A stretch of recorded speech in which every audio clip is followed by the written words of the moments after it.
Hello everyone, welcome back to my channel. 12 दिसंबर की current affairs रह गई थी, ठीक है। तो वो हम आज की वीडियो में कवर कर लेते हैं। ओके, कुछ चीज़ें इंपॉर्टेंट हैं। तो इसकी जो पीडीएफ है वो आप लोग इस वीडियो के डिस्क्रिप्शन बॉक्स में साइट का लिंक मिलेगा, वहाँ पर जाकर के आप लोग इसकी पीडीएफ डाउनलोड कर सकते हो। ओके, चलिए स्टार्ट करते हैं। फर्स्ट टॉपिक है यूनिसेफ दिवस का आयोजन कब किया जाता है, ठीक है। तो ये 11 दिसंबर को ये दिवस मनाया जाता है, ठीक है। प्रतिवर्ष मनाया जाता है। यूनिसेफ की अगर हम बात करते हैं तो इसका गठन संयुक्त राष्ट्र महासभा द्वारा 11 दिसंबर 1946 को संयुक्त राष्ट्र अंतर्राष्ट्रीय बाल आपातकालीन कोष के रूप में किया गया था। इसकी स्थापना मुख्य तौर पर द्वितीय विश्व युद्ध के बाद बच्चों और माताओं के स्वास्थ्य, पोषण, शिक्षा और सामान्य कल्याण में सुधार के उद्देश्य से की गई थी, ठीक है। वर्ष 1953 में यह संयुक्त राष्ट्र का एक स्थायी हिस्सा बन गया। इसका जो हेडक्वार्टर है वो न्यूयॉर्क में है, ठीक है।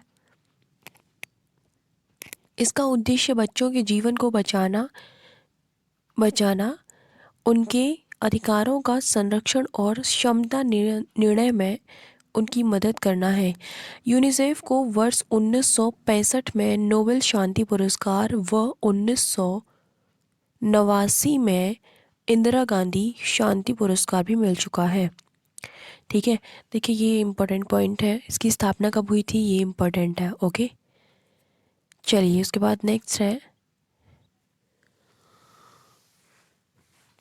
अमेरिका की प्रतिष्ठित टाइम मैगजीन ने किसको वर्ष 2020 का पर्सन ऑफ द ईयर मनोनीत किया है। दो लोगों को किया है, ठीक है। एक है जो बाइडेन और एक है कमला हैरिस।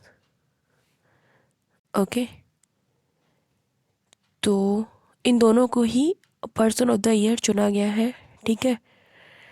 अमेरिका की प्रतिष्ठित टाइम मैगजीन ने अमेरिका के नवनिर्वाचित राष्ट्रपति जो बाइडेन, और इसके बारे में मैंने कवर किया था बहुत अच्छे से करंट अफेयर्स में, और उपराष्ट्रपति कमला हैरिस को संयुक्त रूप से वर्ष 2020 का पर्सन ऑफ द ईयर मनोनीत किया गया है।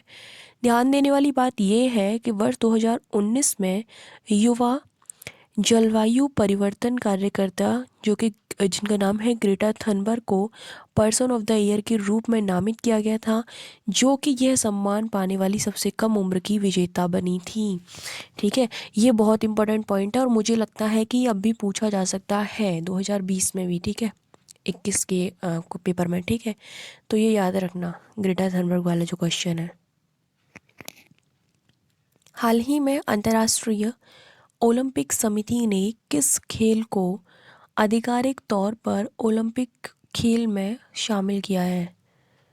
तो वो खेल है आपका ब्रेक डांस, ठीक है। अंतर्राष्ट्रीय ओलंपिक समिति ने ब्रेक डांस को आधिकारिक तौर पर ओलंपिक खेल में शामिल कर लिया गया है, ठीक है। ब्रेक डांसिंग की शुरुआत हुई थी 1970 के दशक में, और कहाँ पर हुई थी, अमेरिका में। अंतर्राष्ट्रीय ओलंपिक समिति का गठन हुआ था 23 जून 1894 में। यह ओलंपिक खेलों के नियमित आयोजन को सुनिश्चित करता है।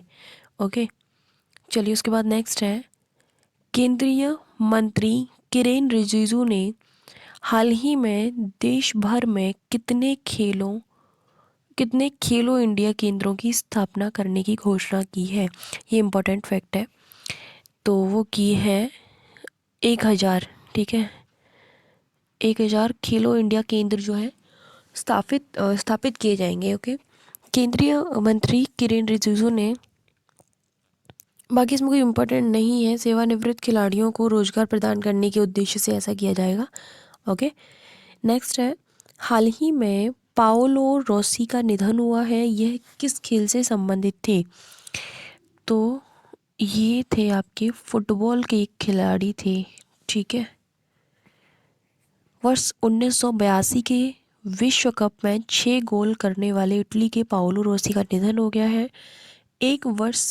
वह एक ही वर्ष में विश्व cup, golden boot, golden ball और बैलन डी और जीतने वाले इतिहास के एकमात्र पुरुष खिलाड़ी हैं। ठीक है, तो भाई इम्पोर्टेंट तो है ये। ओके, नेक्स्ट है, हाल ही में ज़्यादातर अगर किसी भी प्लेयर का निधन होता है या फिर किसी निधन से संबंधित कोई क्वेश्चन बनता है तो वहाँ ये पूछा जाता है कि ये किससे संबंधित थे, किस क्षेत्र से संबंधित थे। ठीक है, तो इसलिए आप लोग यही याद रखना कि वो किस खेल से संबंधित है या फिर किस शहर या सिटी जो भी है कंट्री है वहाँ से। ओके, नेक्स्ट है, हाल ही में किसे 2020 के भारतीय पुरस्कार से सम्मानित किया गया है? तो सेनी विश्वनाथन को ये पुरस्कार दिया गया है। भारतीय पुरस्कार वर्ष 1994 से हर साल उन व्यक्तियों को सम्मानित किया जाता है जिन्होंने सामाजिक प्रासंगिकता के किसी भी क्षेत्र में प्रशंसनीय सेवा दी हो। ठीक है, इसके साथ ही प्रधानमंत्री नरेंद्र मोदी ने वीडियो कॉन्फ्रेंसिंग के माध्यम से अंतर्राष्ट्रीय भारतीय महोत्सव 2020 को भी संबोधित किया है। तो ये फैक्ट भी इम्पोर्टेंट है, दूसरा और तीसरा याद रखना। किसने संबोधित किया है, इस तरीके से क्वेश्चन आ सकता है। हाल ही में भारत जल प्रभाव शिखर सम्मेलन के कौन से संस्करण का उद्घाटन किया गया है? तो ये संस्करण था 5वां।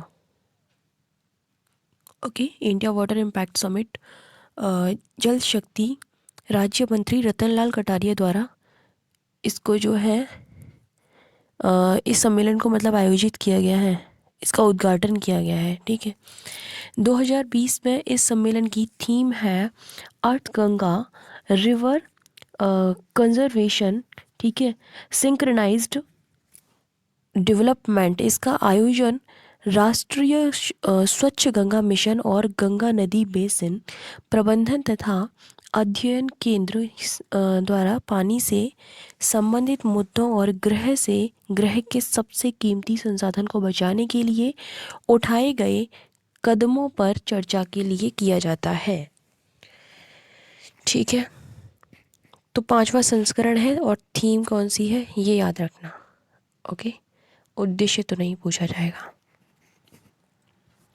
निम्नलिखित में से किसने हाल ही में Asia Pacific vaccine access facility, जिसकी शॉर्ट फॉर्म आपको यहाँ पर दी गई है, नामक एक पहल की शुरुआत की है? तो वो एडीबी ने की है, यानी कि एशियाई विकास बैंक ने अपने विकासशील सदस्य देशों के लिए Asia Pacific vaccine access facility नामक एक पहल की शुरुआत की है।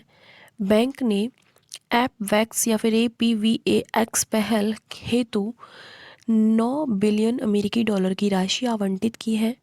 एशियाई विकास बैंक की अगर हम बात करते हैं तो यहाँ ये पता है, हमेशा ये वाला जो फैक्ट है ये इम्पोर्टेंट रहा है, यहाँ से क्वेश्चन बन जाता है।